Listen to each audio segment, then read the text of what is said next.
Hi everyone, I'm Robin, and this video is going to give you a comprehensive breakdown of the whiskey basics.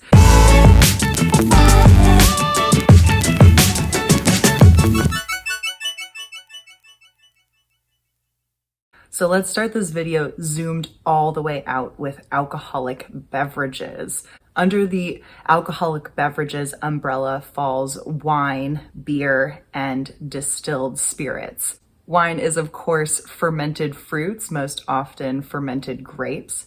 Beer is fermented grains, and then distilled spirits are distilled from either wine or beer. When you walk into a liquor store, you see this breakdown of different alcoholic beverage categories, such as you see your beer section, you see your wine section, and then you see rum, tequila, vodka, and whiskey.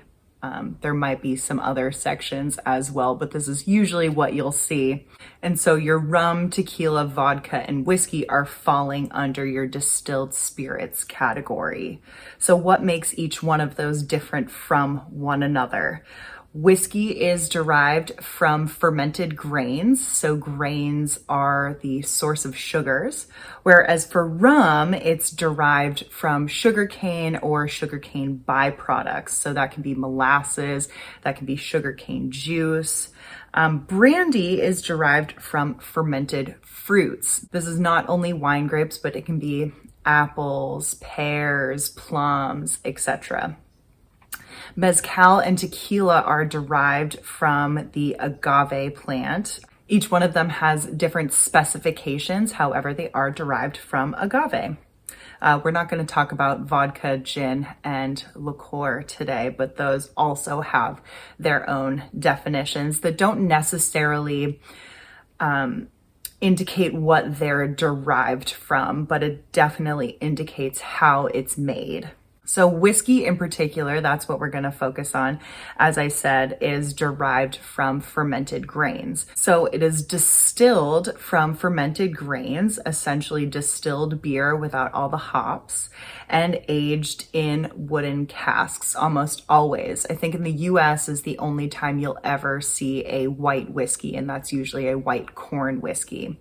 Those grains are typically barley, corn, rye, and wheat. And the wood casks are typically oak casks that are used. Now, why do I put parentheses around the E in whiskey? And that's because depending on where you are in the world, you will spell whiskey differently. So the general rule is that whiskey with an E is either American or Irish whiskey. And whiskey without an E is from everywhere else, namely Canada, Scotland, Japan, Taiwan, etc. Of course, there are always exceptions, mainly in the US. We love to go against the grain, pun intended.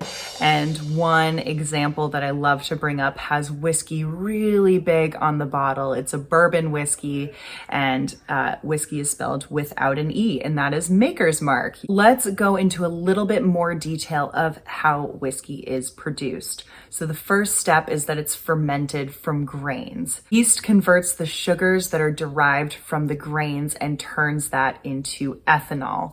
This is where we're making beer.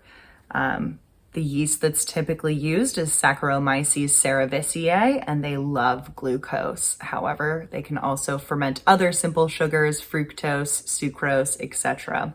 And one glucose molecule will produce two ethanol molecules and some carbon dioxide. So this is why when you see fermentations taking place, you'll see bubbling happening. Now, once fermentation is complete, in order for it to be whiskey, we now have to distill that beer. So step 2 is distillation. This is where the beer is boiled and converted into a clear, very high proof spirit. So we'll say beer at about 7% ABV now transforms into this clear spirit that is about 70% ABV. So a lot more alcohol by volume. How distillation works is that beer boils in the pot of the still. The vapors start to rise in the swan neck vapors with enough energy continue to travel through the line arm, and then those vapors are cooled and condensed into a liquid in the condenser, and it comes out as a clear spirit. Now, separation is based on boiling point here. So the molecule that we're most interested in is ethanol with a boiling point of 173 degrees Fahrenheit. Now, water is also a major component in beer, and that boiling point is 212 degrees Fahrenheit. So with a pot distillation, you will get a lot of water as well coming out of the still. So the molecules with the lowest boiling point will evaporate off first, whereas the molecules with much higher boiling points will remain in the pot or will come out later in the distillation. Now, once we have that clear white spirit, it is time to mature it. So almost always whiskey is matured, and maturation has a cacophony of chemical reactions taking place. So you're not just extracting flavors from the oak, you're not just having evaporation take place. There is a full transformation happening inside the barrel. Most of the flavors come from maturation. This makes sense. This is the step before it's actually bottled. So flavor compounds, like I said, are extracted. Polyphenols are extracted, which gives you color. Some of those flavor compounds are whiskey lactone, which tastes like coconut, vanillin, which tastes like vanilla, furfural, which tastes like caramel. There's also a significant evaporation taking place depending on where you are, what the climate is around you. Whiskey proof will either increase or decrease depending on the climate. So generally speaking, if it's hotter, you'll get more evaporation. If it's cooler, you'll get less evaporation. If it's more humid, you'll get more ethanol evaporation, meaning proof will go down. Whereas when it's drier, you will get more water evaporation, meaning the proof will go up. So for instance, in Scotland, generally the older the whiskey is, the lower the barrel proof is because it continues to lose ethanol as it ages. Now, esterification and oxidation also take place. Again, this is these catalytic reactions that are happening. Some of these flavor and aroma compounds transform. Isoamyl acetate is one flavor compound you'll come across. It smells and tastes like banana. Ethyl hexanoate is another compound that is formed. It tastes like apple. More ethyl acetate will form even during maturation. And again, that tastes floral and can taste fruity as well. So differences in any part of the whiskey making process result in differences in flavor profile. And this is why every country that has different regulations, different climate, different raw ingredients will have very, very different whiskeys, even though they are made from grains, distilled, and matured in oak casks. A lot of the regulations are similar and have some overlaps. For instance, Scotch whiskey, Irish whiskey, Canadian whiskey, and Japanese whiskey all have to be made in their respective countries and aged for a minimum of 3 years. Australia and Taiwan are similar. They have to be made in their respective countries and aged for a minimum of 2 years. Now, the US is really the only country that doesn't have any age requirements for whiskey. However, you will most often come across straight bourbon or straight rye, and that means it's aged for a minimum of 2 years in new charred oak casks. Single malt in Scotland, Japan, India, Taiwan, Ireland, Australia all have similar meanings in that they come from one distillery and they are made using 100% malted barley. However, in the US, a malt whiskey has to be made from a minimum of 51% malted barley in the mash. There has been a recent push by craft distillers to make American single malt follow the single malt that the rest of the world essentially uses. So they're pushing for 100% malted barley if it says single malt on the label. So each country has their own definition and regulations for whiskey. And again, this is why they all taste different from one another. So American whiskeys tend to be richer because they use new charred oak barrels almost always, whereas Scotch whiskey, Irish whiskey, Canadian whiskey, and Japanese whiskey tend to use those used barrels, or they use other used barrels. You get a little bit less of an oak impact in those whiskeys. Now, Scotch whiskey is very depending on how it's produced. You have your peated malts, which are nice and smoky and have some briny flavors as well. And you also have your unpeated malts, which tend to have more of those fruit, nuts, honey, vanilla flavors that come forward. Now, blended Scotch whiskeys will kind of be a combination of all of those characteristics.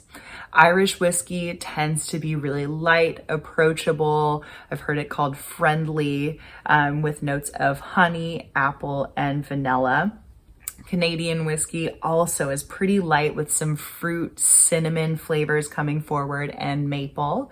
And Japanese whiskey tends to be similar to a blended Scotch. You'll get hints of brine and some fruity notes and floral notes and vanilla, of course, and some ashiness. So they are kind of mimicking the blended Scotch style of whiskey. Again, differences in any part of the whiskey making process result in differences in flavor profile. So if we take a look at some of the main whiskey categories, we have American whiskey, Scotch whiskey, and Irish whiskey. So American whiskey, typically you come across bourbon and rye. Bourbon has to be made from a minimum of 51% corn, whereas rye has to be made from a minimum of 51% rye. You'll see a lot of straight whiskeys, so that means they're aged for a minimum of 2 years in new charred oak. If it says Kentucky straight bourbon, it means it was made entirely in Kentucky.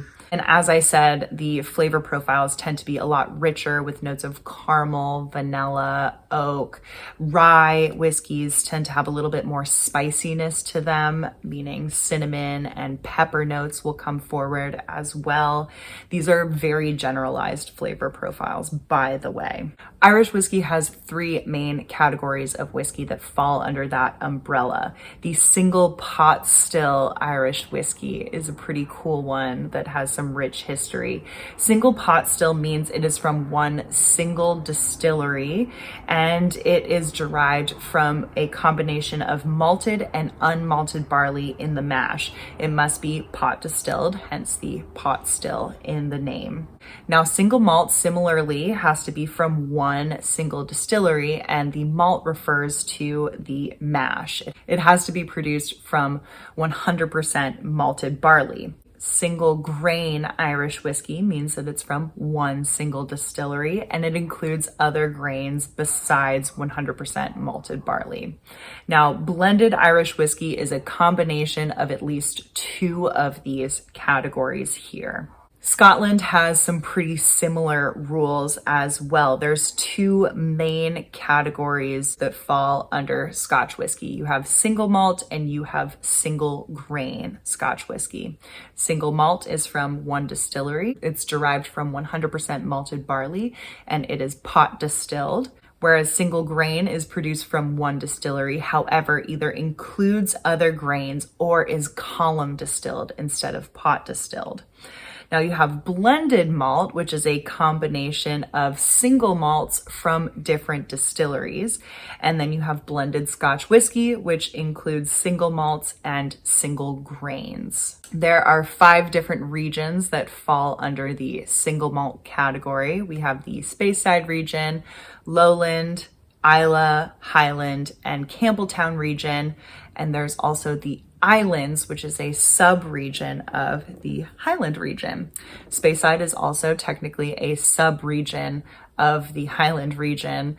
So distilleries within Speyside, such as Aberlour and Macallan, sometimes will identify as Highland single malts rather than Speyside single malts. Yeah, it's confusing, but it's fine. So when I go into a liquor store, how do I break down a whiskey label? I start with the category, right? Is it an American whiskey? Is it a Scotch whiskey? Is it an Irish whiskey? And then under those categories, what are the subcategories that it falls under? Is it a Kentucky straight bourbon? Is it a peated single malt Scotch? Is it a single pot still Irish whiskey, right? And then I know the general flavor profile characteristics that kind of fall underneath those categories. I also pay attention to the proof. So the proof, or the percentage alcohol by volume, will give you an idea of the perceived heat in the mouthfeel and the potential concentration of flavors. So for me, again, I like higher proof spirits. I think that there's a higher concentration of flavors in the whiskey. This does not mean that it is any better than a lower proof spirit. I'll also look at the mash bill. This is especially important if it's an American whiskey, because we tend to create different mash bills. So this gives you an idea of the potential flavors that are coming from the grain. So yeah, typically American whiskeys or typically bourbons will have flavoring grains such as rye that is included in the mash bill to add some pepperiness, some spiciness, or they will use wheat in the mash bill, and that will add more fruity, creamy flavors. I will look into the distillation style. Pot still distillation will tend to give you more robust flavors, a lot more characteristic, whereas column distilled whiskeys will give you a little bit less characteristics, especially coming from the grains itself. Bourbons are typically column distilled.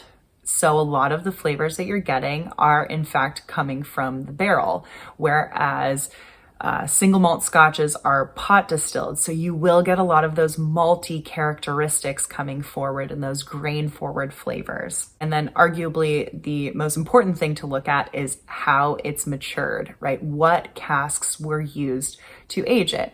So if it's bourbon or if it's rye whiskey in the US, they're using new charred American oak barrels. So you know that you're going to get a lot of oaky flavors, a lot of caramel, vanilla, some char notes. Whereas in Scotland or in Ireland, they will tend to switch up the casks that are used. Ex-sherry casks are really popular, and that gives you more of a fruity, spicy, forward characteristic. Are they new casks versus used casks? Are there barrel finishings involved? So is there more than one cask type used to mature the whiskey?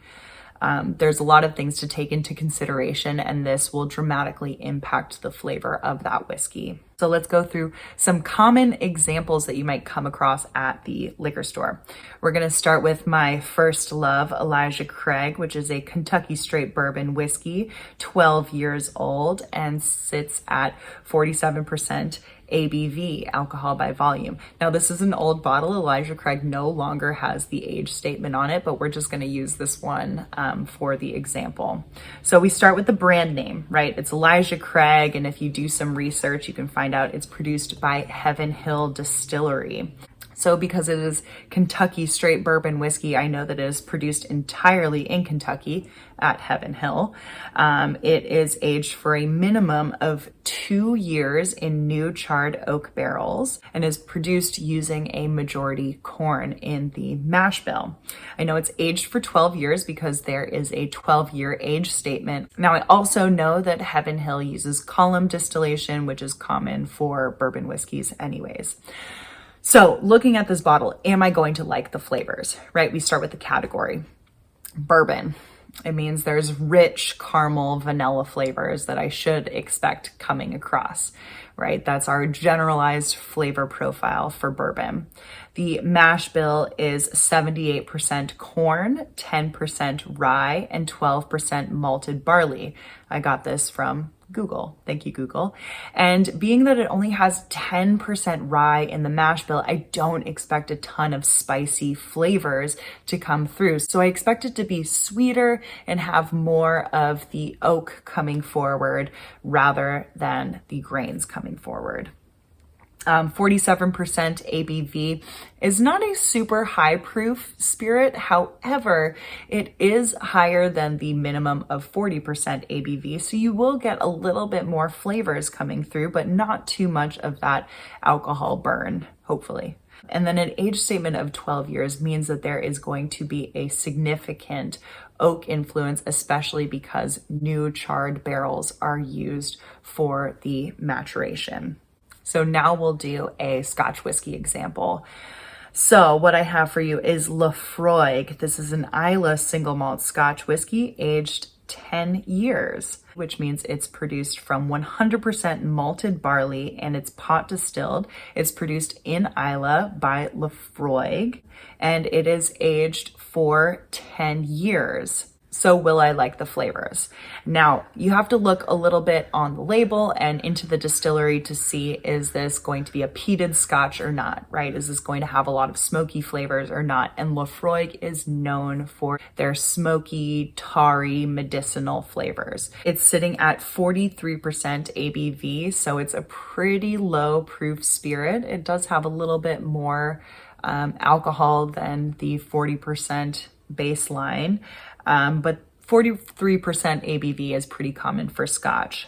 It's aged 10 years, and I don't know exactly what casks they use for their maturation for this bottle in particular.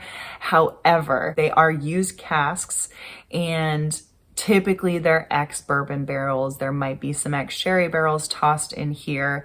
And being that it's aged for 10 years in used barrels in Scotland, there's not a huge oak influence that's going to be in this whiskey. Let's move on to an Irish whiskey. So what I have for you is Red Spot single pot still Irish whiskey, aged 15 years. So the brand name is Red Spot. That's not actually the distillery. However, if you look a little bit more on the label, you can see that it's produced by Midwinter Distillery in Ireland. It's produced by one distillery, so that's the Midwinter Distillery, and derived from a malted and unmalted barley mash. It's then pot distilled, and typically with Irish whiskey and especially Midwinter Distillery, they do a triple distillation. So a triple distillation means that there's a little bit more refinement than a double pot still distillation. So you're still going to get some of those characteristics from the grains. However, it's just going to be a little bit more refined than if it was double pot distilled. It is aged for 15 years. And I also know underneath I can see exactly what casks they use for their maturation. It is aged in ex-bourbon, ex-sherry, and ex-marsala casks. So, well, I like the flavors. Single pot still tends to have those light honey, apple, and vanilla flavors. It's sitting at 46% ABV, so minimal alcohol burn, but maybe has a little bit more concentrated flavor than your typical 40% ABV whiskey. It's aged for 15 years in Ireland, which means there is a decent amount of oak influence, even though these are used casks. And they're not only using ex-bourbon barrels, they're also using ex-sherry and ex-marsala casks. So you're gonna get some of those characteristics from the sherry and from the marsala, which introduces some sweet, dried fruit, spicy, and nutty flavors. Now let's try something a little bit trickier. This is a Midwinter Nights Dram, which is a blend of straight rye whiskeys finished in French oak port barrels. This is produced by High West Distillery. So The brand name is a Midwinter Nights dram. I know, being that it is made up of straight rye whiskeys, that is produced from a minimum of 51% rye across the board. It's aged for a minimum of 2 years, but in this case, it's actually a minimum of 4 years because there's no age statement on it, in new charred oak barrels. And it is from a variety of different distilleries and or states other than High West. So am I going to like the flavors? A rye whiskey tends to have rich, spicy flavors with caramel and vanilla. High West does a really good job of being transparent of where they source their whiskeys from for the blend. So you can go on their website and see exactly what the mash bills are of the whiskeys that go into a Midwinter Nights dram. So they use a MGP rye mash bill that is composed of 95% rye, 5% malted barley. And then they blend that with their own rye whiskey, which is derived from an 80% rye and 20% malted rye mash bill. This will give you spicy and malty flavors. So I know from the mash bill that there's a significant amount of rye present, so you are definitely going to get those rye flavors. It's sitting at 49.3% ABV, so it will have some alcohol burn to it. This is a, significantly high proof spirit, and it'll definitely have more concentrated flavors than your baseline 40%. It has to be aged for a minimum of 2 years because they are all straight whiskeys. However, as I said, there's no age statement anywhere on the bottle, so it actually has to be a minimum of 4 years. So being that it's at least 4 years old and aged in new casks, you will get some decent oak influence. It's also finished in French oak port barrels. So French oak will give you some spiciness, and port will give you some fruity, nutty spiciness as well. So the French oak port finish will introduce some dried fruit and spicy notes to the rye whiskey. There are also some terms on bottles that mean absolutely nothing, and I'd like to call them out here and now because they don't mean anything like the way that straight rye whiskey does. That is very old, very small batch. Those mean nothing. Small batch even means nothing. Distiller's edition, double matured,